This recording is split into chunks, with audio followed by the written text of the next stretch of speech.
Hi everyone, yasas que kalos tirtate to another episode of Dimitra's Dishes. Today I'm going to teach you how to make delicious and robust chicken shawarma bowls. These are so much better than takeout. You're going to make them, they're going to be healthy and delicious, and the whole family is going to love them.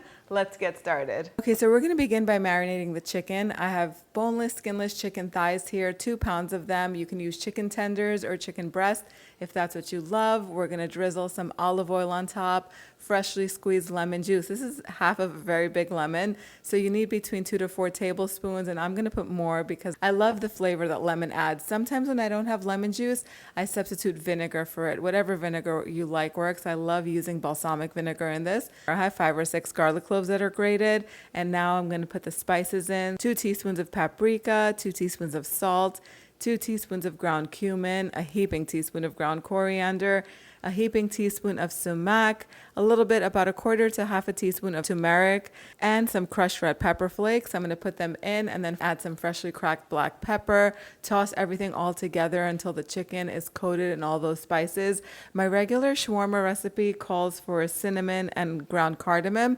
My kids don't really care for those flavors, so I just leave them out, and it still tastes so delicious. Go ahead, toss your chicken around, and then I have an onion here. You can add a big onion or a small onion. I have this leftover red onion here, so I'm just going to thinly slice it and put it into the bowl with the chicken and toss it up and set it aside. Now it's time to prepare the pilaf while the chicken marinates a little bit. So I have 2 cups of white rice. This is not basmati rice. I'm using regular rice today.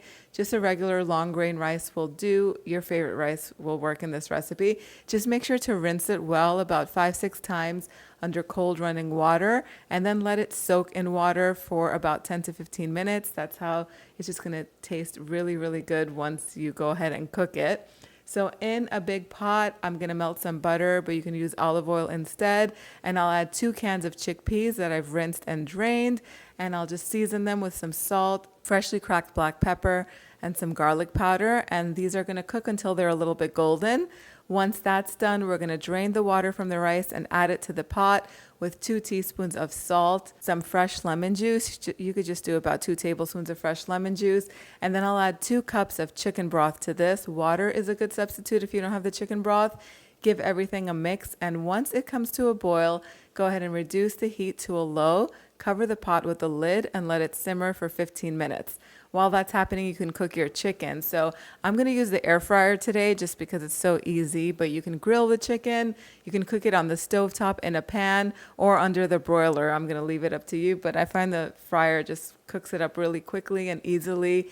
Put the chicken in the basket in one even layer with the onions and all that marinade that's left over in the bowl. Set your air fryer to 400 degrees Fahrenheit and cook the chicken about 10 to 15 minutes on each side, or until the internal temperature reaches 165 degrees Fahrenheit. Next, we're just going to transfer the chicken to a cutting board, and we're going to let it rest for about 10 minutes. And then I'm just going to thinly slice it, just so that way it looks like shawarma from your favorite restaurant. And then we're going to make the sauce. The sauce is so easy to make. This is my favorite shawarma sauce.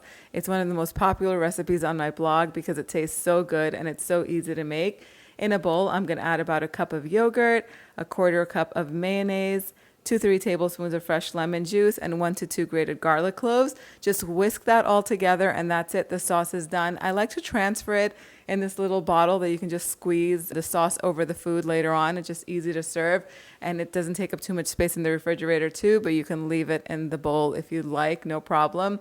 When it's time to serve this, you just put a nice generous amount of that delicious rice pilaf into a bowl.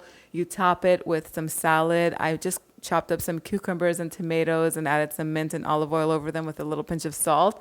I'll put those over the rice with some lemon wedges, lots of that chicken shawarma, and then I'm going to drizzle that creamy sauce over the top, that creamy shawarma sauce that we just made, and a little bit of spicy sriracha, and there you have it. So this is so much healthier than anything you're going to get from a fast food place or even from a restaurant, because you're making it with high quality ingredients, really fresh, and this is just so good. The chickpea rice is to die for. If you don't like chickpeas, you could leave them out and maybe use green peas, or even corn is good in this.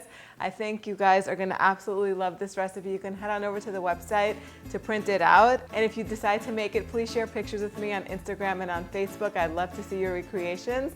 Thank you so much for spending time with me today. I'll see you all next time. Yasas.